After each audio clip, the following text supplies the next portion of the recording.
Hello and welcome to Saturday's edition of Cracking the Cryptic, where you can see we've got another Fog of War puzzle to have a look at today, this time by PhoenixAki.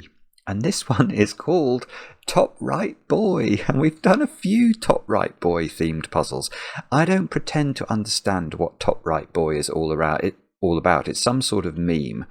I think it's a meme peculiar to the Sudoku world. I might be wrong about that. It might be a general meme that I've just missed. But this puzzle has 2 stars out of 5 for difficulty, so maybe slightly easier than some of those I've attempted recently. And apparently it's wonderful. I was amused to read that on Logic Masters Germany, a commentator called Top Right Boi said that this was the best puzzle he'd ever solved. Anyway, I'll read you the rules of this one. Oh, and by the way, I think this might be my favourite rule that we've got today. It's this one where you can't repeat a digit on a constraint. So you can see there's some cage cells there. So whatever those digits are, they couldn't go in any of these cage cells because we can't repeat a digit within a constraint. I think it's a fantastic rule, but it has a rinky-dink in this one to do with Top Right Boi. Anyway, I'll read the rules in a moment or two's time. I don't actually have much additional news for you today. If you were participating in our competition over on Patreon for the month of November, then there are solution videos up on Patreon right now. So if you did get stuck on any of them, you can see how to logically solve them. What else? Also, actually, there are a few extra things over on Patreon at the moment. There's a crossword solved by Mark and Mark's connection videos as well. And anything else? Let's go to our new app, Classic Sudoku Volume 2. You must check that out if you have any love, frankly, of Sudoku. This is something we are really proud of. It is a fantastic collection of normal Sudoku puzzles, all, of course, handmade. So check that out. And I've got birthdays to do as well. Let me look at my list of birthdays. Courtney, you've turned 22 today, and I know this because I had an email from your mum, Evangeline. That's a lovely name. I hope I'm saying it correctly. I think that's how I would say it, Evangeline. It could be shortened to Eva, I suppose, but I'm going to go for Evangeline. Anyway, Courtney, you've turned 22, and I understand the two of you watch the channel together, so thank you for doing that. I hope you have an absolutely brilliant birthday today. Many happy returns, and I hope the chocolate cake is suitably iced, which means heavily iced, of course. Next we will go to Quebec, where Francis, you've turned 32 today. Now I cannot get on board with you. You prefer vanilla to chocolate cake, which no, I can't get on board with that. But I hope you enjoy your cake, whatever cake it is. You mentioned that your online friend, who you've managed to convert to the channel, so thank you for doing that, is very precious to you, and you really appreciate all her support. So I hope she can deduce who she is. A friend of Francis's in Quebec, and many happy returns to Francis, of course. Rhett, your wife, Christina, wrote to me and said, could I wish you a happy birthday? I think the two of you got married in February this year, so congratulations on the wedding. And I'm told by your wife, Rhett, that you watch all the time, and that you might be surprised to hear your name. I hope that's true. I hope it's a good surprise. Many happy returns. I hope you have some very well-iced cake, of course. And then finally, I think it's Nana. It could be Nana. I don't know. When I'm not given guidance, I'm terrible. Your partner, I'm going to say Aaron, but it could be Aaron, wrote to me and told me that you enjoy the channel. I think you've both been watching, actually, but you don't like sweets or cake, so I shouldn't be suggesting that. Sushi? That's my favourite savoury food, so maybe I should have sushi in reserve instead of chocolate cake. Anyway, Nana, many happy returns. I hope you have a great birthday today. And they are all the birthdays, and that is all the news. So let's have a look at Top Right Boi. I've got no hair. I had a haircut.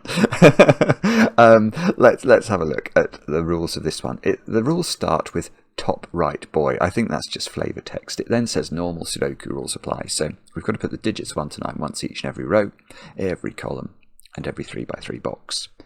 Dynamic fog. And by the way, if you like fog puzzles, do check out those ones from Dubious Mobius yesterday. They are some of the most beautiful puzzles, probably are the most beautiful Sudoku puzzles that have ever been. And they are fantastic puzzles as well. Anyway, sorry, dynamic fog. Most of the grid is covered in grey fog. Placing correct digits will clear the fog underneath that digit, and possibly in other parts of the grid as well. So say we got this cell, it might clear the fog up there. You just don't know. Top right boy. For every clue in the grid that takes up more than one cell, the rightmost cell of the top row of that clue must have its largest digit. For example, a 2x2 cage. Let's imagine that's a 2x2 cage. So if this was a 2x2 cage, so its largest digit would be in the top right cell of the cage. That makes sense, doesn't it? Similarly, a kropki dot needs its larger digit on the top or the right, depending on whether it's vertical or horizontal. Okay, so this kropki dot, the bigger digit will go on the top. This kropki dot, the bigger digit will go on the right. That's very helpful, actually, that we can see a couple of them underneath the fog. Now we've got the regional constraint, so no digit may appear more than once on each clue type. For example, if a cage contains a 2, so I won't put it in largely in case it happens to be correct and it clears fog, but if this was a 2, we couldn't put 2 into any of these other cells. That's how the sort of no repeats within a constraint works. Renban. Digits on a pink line must form a consecutive set of digits, and these digits can appear in any order. So if this digit here was a 1, again I'll try not to put it in case it's correct. Well, that's interesting, actually. I can see how we'd have to specify how long this line was, but let's say it was 3 cells. Then this line would have to contain 1, 2, and 3 in some order. Now, what else? Killer cages. Oh, hang on. Actually, there's a lot more rules than I'd realised here. Killer cages. Digits in cages must sum to the total in the leftmost cell of the top row of the cage. Okay, so I better not major too much on that because I can see some things that we might be able to think about as regards cages. But hopefully that rule is clear. Kropki dot. A black dot between 2 digits indicates that one digit must be double the other. So if this digit was a 2, this digit would either be a 4 or a 1. That ignores the top right boy considerations, obviously. German whispers.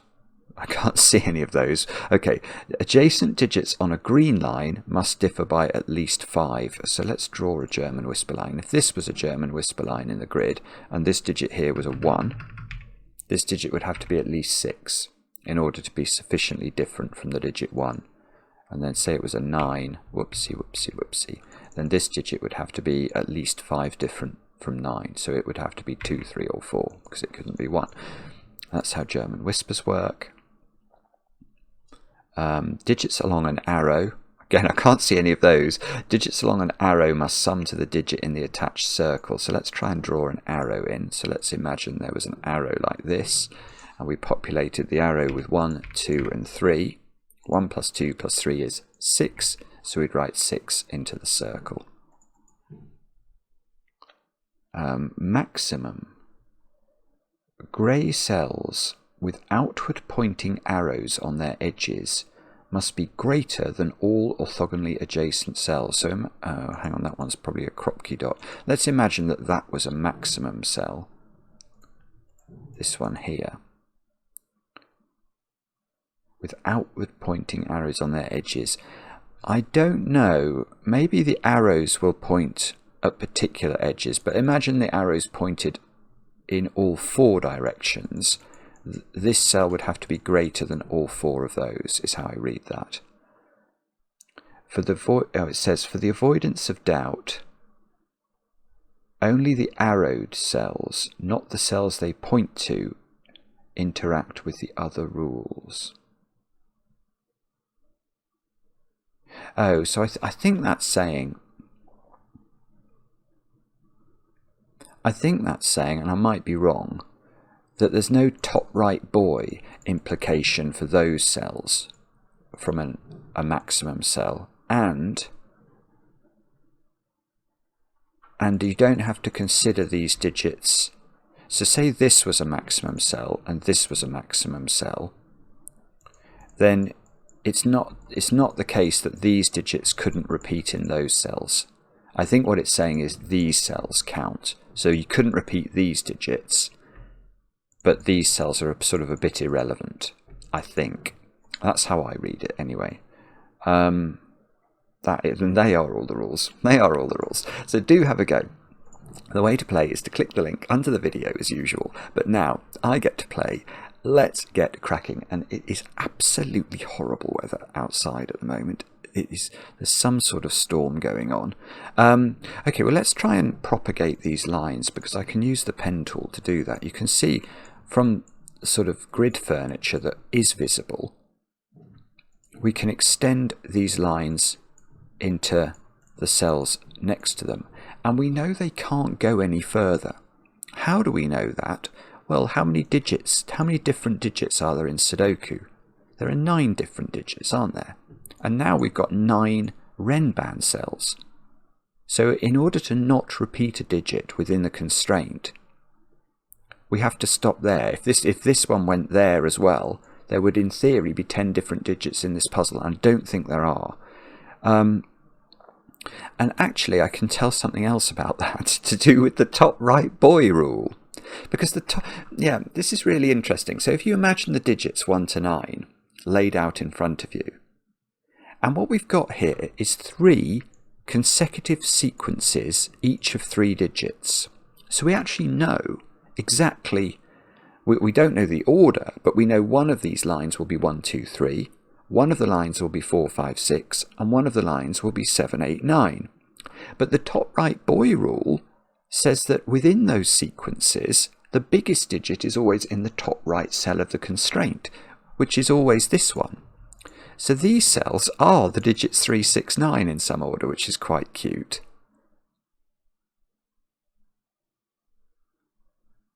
And,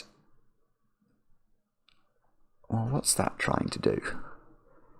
Is it trying to somehow... No, actually I don't know what that's trying to do. Do we know... Oh yeah, okay, I see something else now. Right. Now I want to turn my attention to a secret. Now it's a secret I only share with my very favourite people. If you're watching this video, of course you're one of my favourite people, and I'm definitely going to share my secret with you. The secret is that all the Sudoku digits, which we could equate with the sum of any row of a Sudoku, the sum of any column of a Sudoku, the sum of any box of a Sudoku, all of the Sudoku digits 1 to 9, if you sum them, you get 45. Now, we've got a cage here that's got a 19 total, we've got a cage here that's got a 19 total, and we've got a cage here that's got a 7 total. Now, knowing that no digit is repeating in a cage, what do we now know about these 3 cages? We know that altogether they have 9 cells, and they contain all the 9 different Sudoku digits, because you can't repeat a digit within a constraint. Now, here is the second point though. This one, where does it go under the fog? Could it be that shape? I don't think it can. I noticed this as I was reading the rules. It says, digits in a cage must sum to the total given in the leftmost cell of the top row of the cage.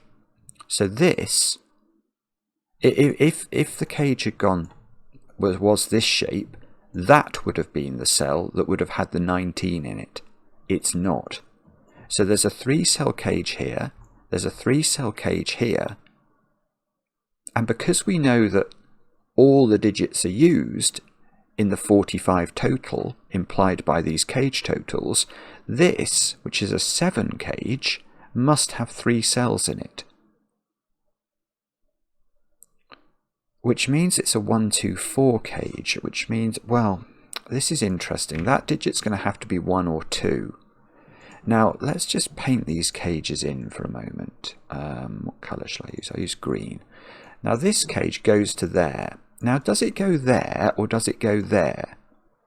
And unfortunately, that matters for the top right boy rule. Because if it did that, this cell would be a 4. Because the top right cell of the cage would be this one. But if it did that, the top right cell is there.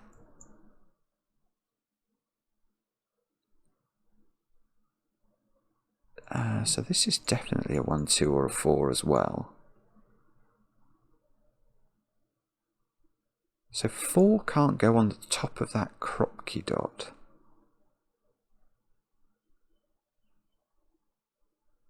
Hang on. Hang on. What am I meant to do there then? I mean, the kropki dot has... I don't know, actually. Sorry. I'm not sure what I'm meant to do there.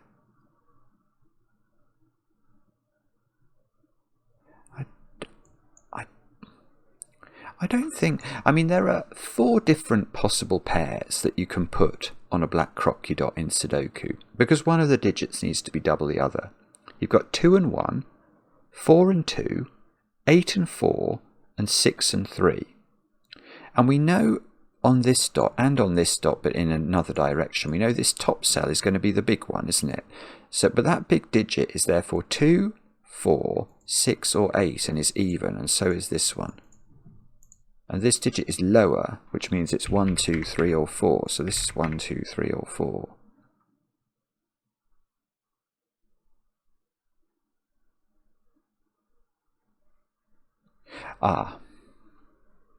Here's a beautiful point. Right, I've spotted something else now. I love this sort of puzzle. I think this is really cool logic, PhoenixAki. Right, let's now think about the nature of the 19 cages. Because 2 is not available for either of these 19 cages. Now, if 2 had have been available, then we could have put 8 and 9 into one of them. But because it could have 8 and 9 is 17, plus the 2 is 19. Now, as 2 is not available for the 19 cages because it's been hypothecated to the 7 cage, whatever shape that is, because this 7 cage is a 1, 2, 4 cage, that means that 9 and 8 are in different 19 cages. But that matters, because that means the 9 is going to be obviously the biggest digit in its 19 cage, and 8 is going to be the biggest digit in its 19 cage. So these two, by the top right boy rule, are an 8-9 pair, and that they see that one, which is now not a 9, because one of these is a 9. And that means this is not 3, 6, because that would break that one, so we can't put the 6 on top of the 3. Oh, hang on, there's a 4 in one of those. So this can't be 4, and this can't be 2.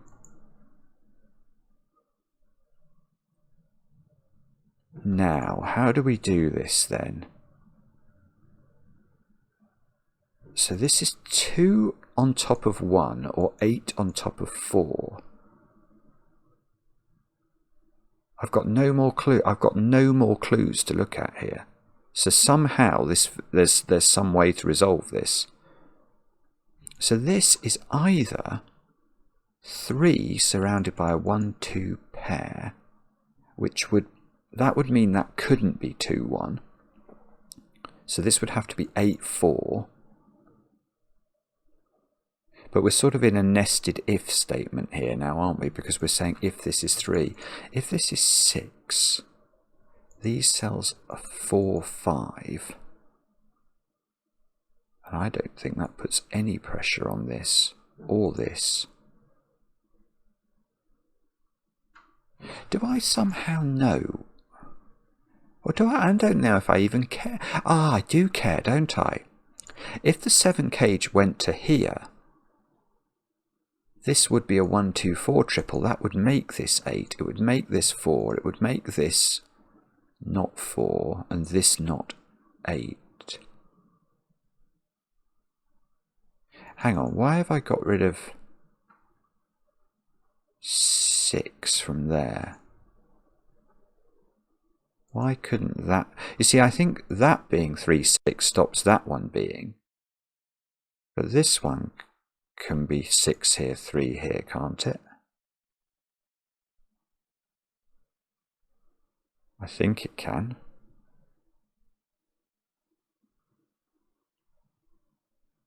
Oh, hang on.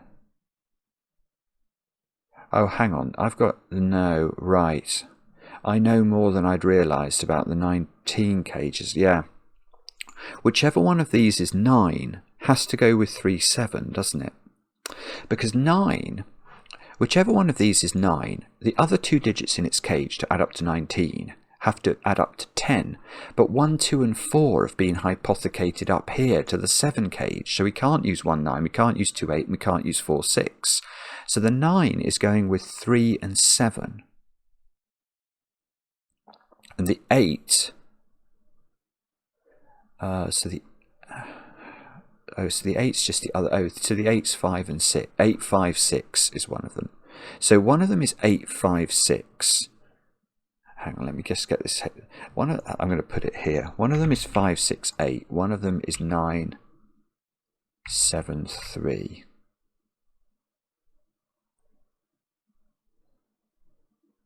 Yeah, okay. So that means... Yeah, that does mean this is not 6, 3 then, is it? Because what, it doesn't matter whether this is 9 or 8. You've got one of 6 and 3 in the cage. Golly, this is quite clever, actually. This really is very interesting. So now... Oh...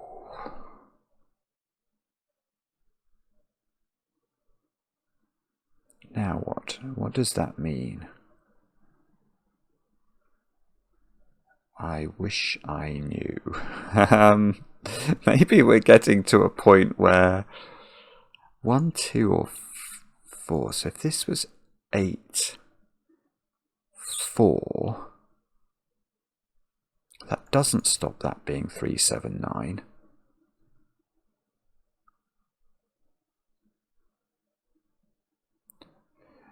It's got to... there must be some way of doing this. Hang on. Hang on, what's going on? How do we do this?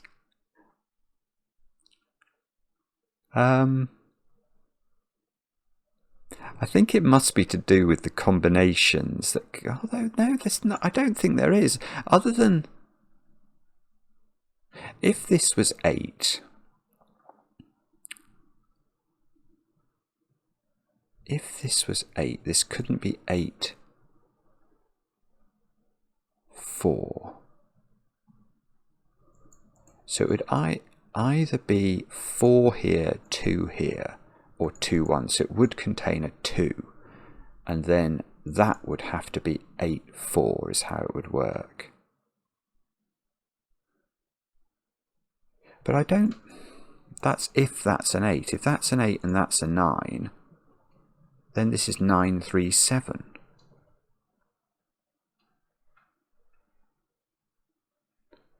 And I don't think that matters.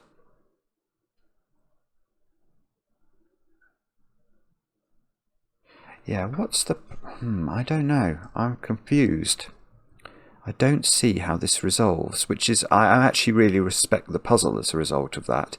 Because the great thing about Fog of War is it's a very discrete problem, isn't it?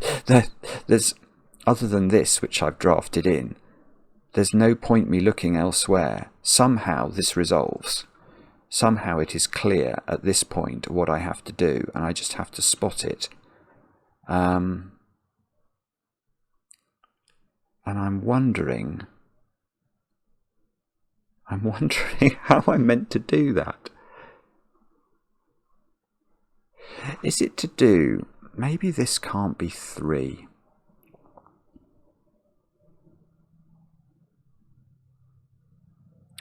if this is 3, this is a 1-2 pair. So this would have to be 8-4, wouldn't it? That would force that. And then if this was 8-4, oh, hang on. Hang on. Oh, it's something to do with the mutual relationship between these, isn't it? It is. I almost, my brain almost flashed up with the answer there, and then it failed to. Yeah, here it is. I've got it. It's beautiful and very simple once you see it. But I didn't see it, and that makes me a moron. And I'm sorry for being a moron, but I have got it now. The whole point is that this can never be 4-2.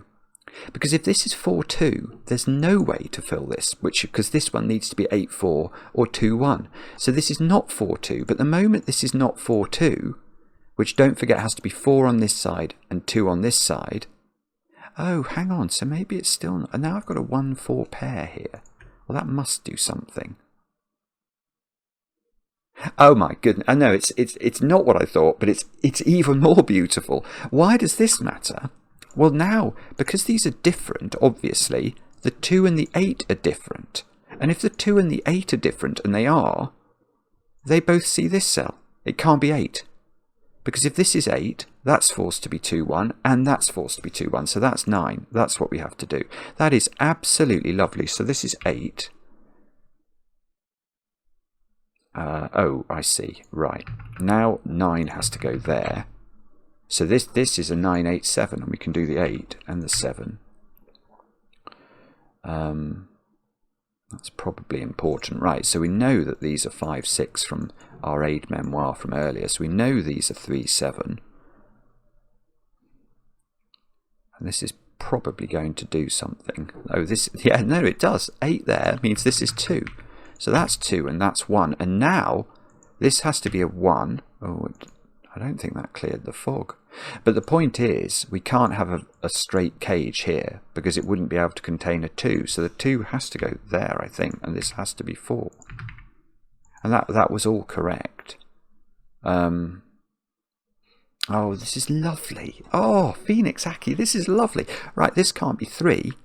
Because then this digit couldn't be a 1 or a 2 and be in the consecutive sequence. So that's got to be 6. So this has got to be 3. And 3's got to have 2 and 1 on its rem band. So we can fill this in. This 3 does 3 here and 7 here. We're actually getting a lot done here. 4, 8, 6 here means this is 5. This is 6. This has to have 4 on it. So that's 4. That's, oh goodness, hang on. We've just got a load of new information. We've got a 7-8 pair left to put in column 5. There's probably a lot more than that we can do if we just avail ourselves of that fair-weathered friend Sudoku. So just bear with me while I see whether or not we can do any Sudoku here. Oh, hang on, I've seen something about that cell which we might have to venture off and have a look at. 1 and 2 are up here in this box by Sudoku. 5 is over here. 2 is in one of these cells, as is 1 actually. Okay, so maybe I'm not meant to do Sudoku.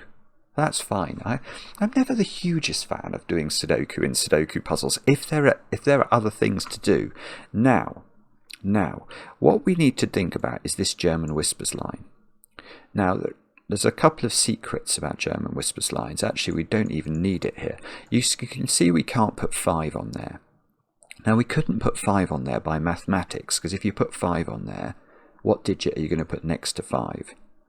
And the point is, there's no Sudoku digit that would meet the criteria, because we need a digit that's 5 different from 5. And whether you go up or down, you won't find one. And that means that every digit on this line has the quality of either being below 5 or above 5. And the critical thing to realise is that they have to oscillate. And what do I mean by that? Well, imagine this one was above 5, Could this one also be above 5?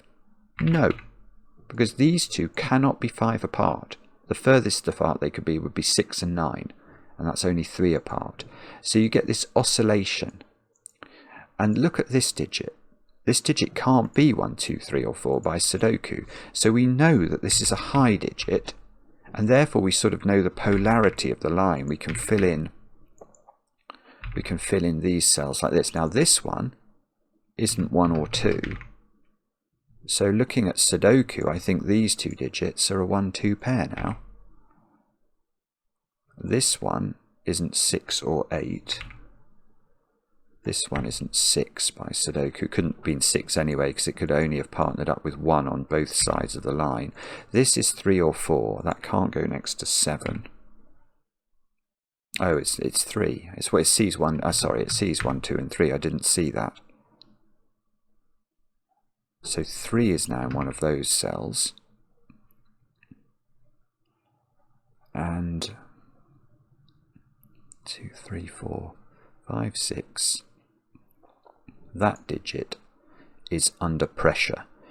From a Sudoku perspective, it's 7 or 9, I think. I'm just going to double check that. It sees 1, 2, 3, 4, sees 5, 6, 8. Yeah, so that's 7, 9. That's 7, 9. So in this row, we've not put 1s and 2s in, so they have to go there.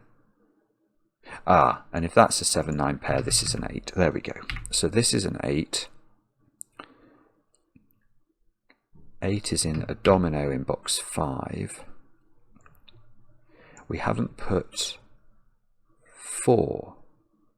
Yeah, there's a 5, 6 pair in this box, so that's got to be a 4 by Sudoku.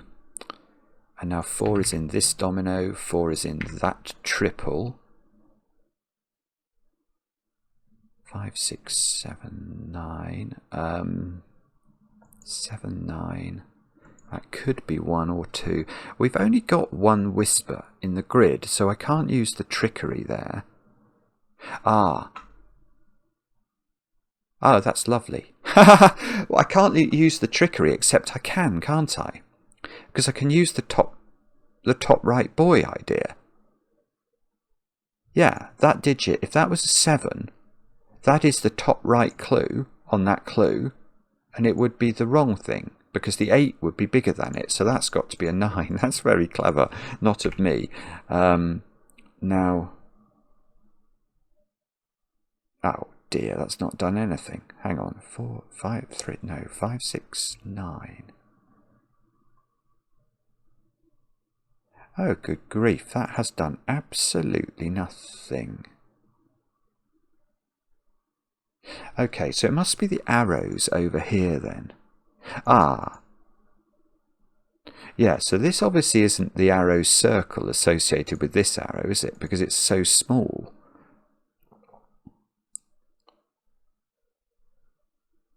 So, yeah, and we can't repeat digits either, can we? So that can't be a circle either. Yeah, so if we just draw in the arrows, there's an arrow there, and there's an arrow there. And neither of these can be circles. This can't be a circle, because it would be the same digit as this cell, and that's not going to work. So I've definitely got at least 5. Well, actually no, I've got exactly 5, haven't I? That's really cool. This is a lovely idea. Right, look at all those cells together. Now, I don't know anything about these cells, except that those cells are all different digits because of the rule of the puzzle. Now, what digits could they be? If I minimize all of them, they could be 1, 2, 3, 4, and 5 in some order, and those digits would sum to 15. Now, could the arrow cells then go one further? So is it possible this one, say, went here and then its circle was here? Well, it's not possible, is it? Because this digit would be then at least a 6, because we've populated the arrow so far with the absolute minimum we could. 1, 2, 3, 4, 5. So this would be at least a 6. Now our arrows are 2 arrows adding to at least 21. And the 2 circles associated with those arrows couldn't both be Sudoku digits, because one of them would have to be a double-digit number. So actually this is the total panoply. Well,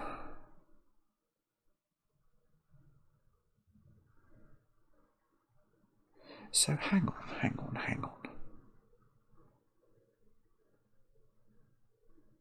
So, okay, here, this is, I've never seen this logic before, but it's really clever. Yeah, okay, so there's a circle under the fog associated with this arrow. Now, where is that circle? It's got to be there or there, I think. It can't be anywhere else, because we know the arrow can't go anywhere else. It's only a 2-cell arrow, and then the circle, which has to be connected to it in one of those cells. Now, the maximum, that digit in that circle cannot be more than 6, because 7, 8, and 9 have gone from the box. But I know that 5 different digits add up to at least 15. So even if I did make one of these a 6, what's the total of that arrow? Well, it's got to be 9 or higher. Well, it can't be higher than 9. In order to get to 15, it must be at least 9. So it is 9. So one of those is a 9.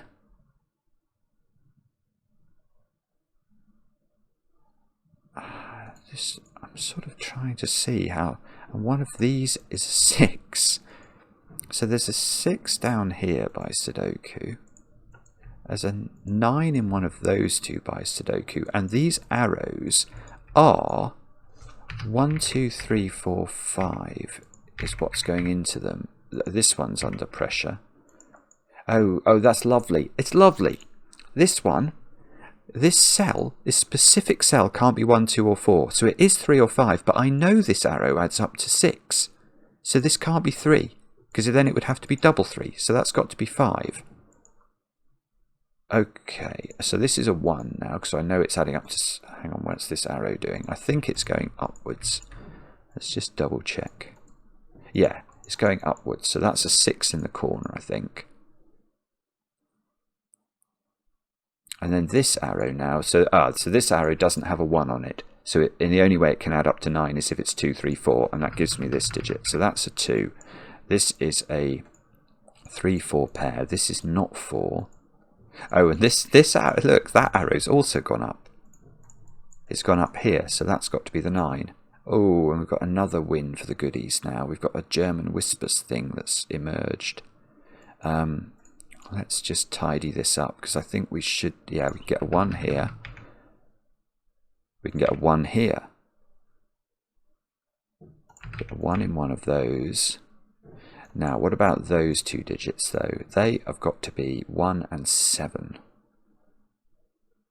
Okay, I can't see how to resolve that, but what about those 2 then? Ah, no, hang on. If that is 1 and 7, I know what this is. So I think there is a 1 in one of those. I think that's got to be a 2. So this has got to be a 1. And these digits have got to be 3 and 9. Which somehow isn't resolved. So these digits are 2, 7, and 8. And that's not 7. And that's not 8. And are we chocolate teapotted here? And the answer to that is yes. This triple is as useful as a chocolate teapot. Ah, hang on. Is that pencil mark there valid? Yeah, I've got to put 2 into this box somewhere. So that's a 2. So these 2 digits, I think, are a 3, 4 pair, which means I've got a 3, 4 pair there. So the low digit on this whisper, that's lovely, yeah. Look at this whisper line. We know that there's going to be 1 low and 1 high digit on it. Well, the low digit can't be 3, 4, and it can't be 2, actually. Oh, I got the 2 because it was on this one already, but it's got to be 1. And the only place I can put 1 on this line is here. So this is a 1. So this is a 1. This is a 7. So 7 is over there. This digit can't be 3 anymore. This is a high digit. that is 6 or 9. And there's a 9 on the whisper already. So this is 6. Oh, goodness. Okay. So we've got these, what were they called? Maximum cells. This column hasn't had a 9 in it. So I can write that in. This digit isn't a 1 now. Well, hang on. There's a 9 in one of those. Is the maximum cell... I can't have that as a 9, surely. Right, so there are arrows pointing outwards. This has to be greater than all orthogonal neighbours. So if I put 9 there, this is definitely not equal to 10. That's nonsense. So that's got to be 9, I think. Oh, bobbins. Did that not clear the fog?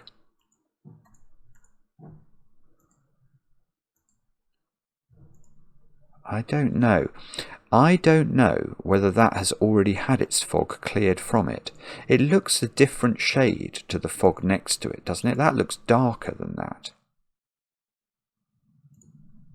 But I think it's already been cleared. I'm a bit worried about that, but I think I think the logic is correct. I just don't really understand. I mean, yeah, I think it is different. So I think the fog has been cleared from that cell, and therefore, because I was expecting to put that in and then it to reveal the fog, but if the maximum cell itself under the fog is grey but a different shade of grey, then it would probably look like that. Okay, so what do I do now? I have got to put 2, 5 and 6 into this box, and that isn't 2. Oh, I see. So I can just write 2. Look, I could have done this. 2 has to go there by Sudoku, so that's 2. That seems to have to be 3, so that's 3, that's 4, that's 3, that's 4. 7, it looks like I can write into this box in the corner. That's going to be 8 by Sudoku. These two squares are 4, 5. And that's going to be very useful for the following reason. These squares are 5, 7. Okay, we've still got that one to think about. I am aware of that. I'm just trying to do this logically.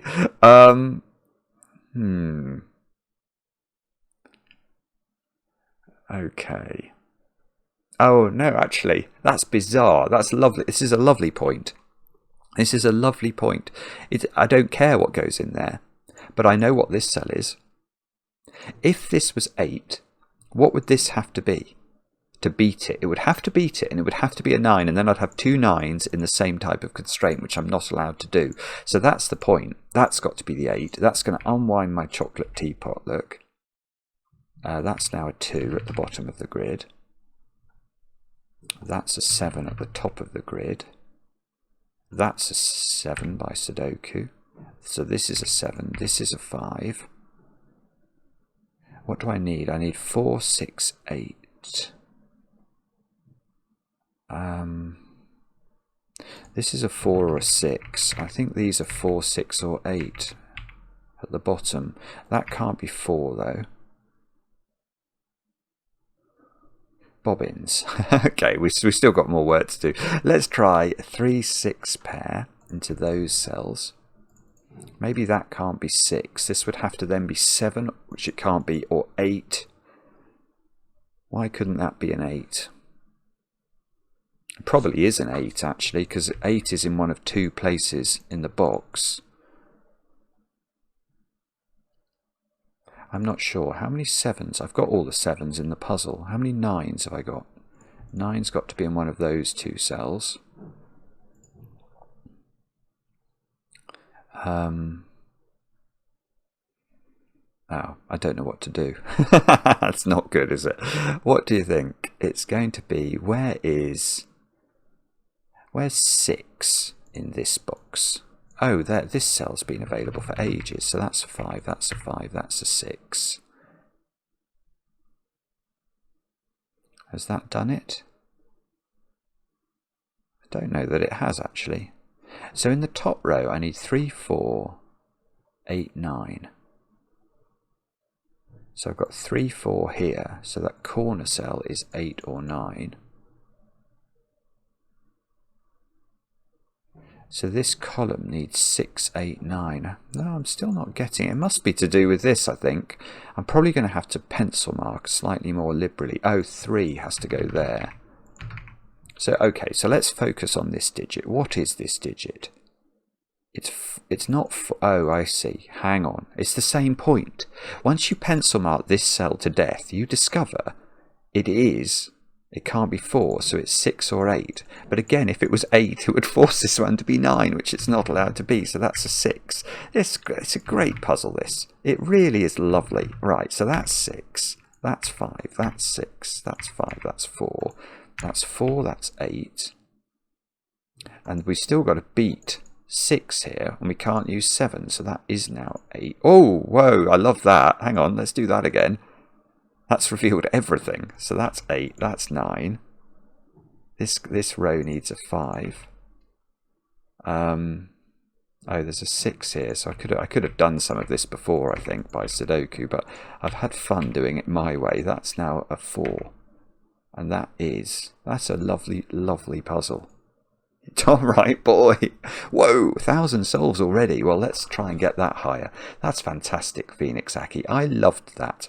That was really original, very original. And I don't think it was that, well, maybe I was being dumb. So that is possible, of course.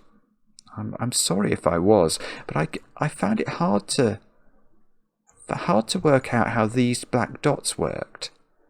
But it was totally, totally beautiful once we got it. Really, that's a class puzzle. Loved it. Let me know in the comments how you got on with it. I enjoy the comments, especially when they're kind. And we'll be back later with another edition of Cracking the Cryptic.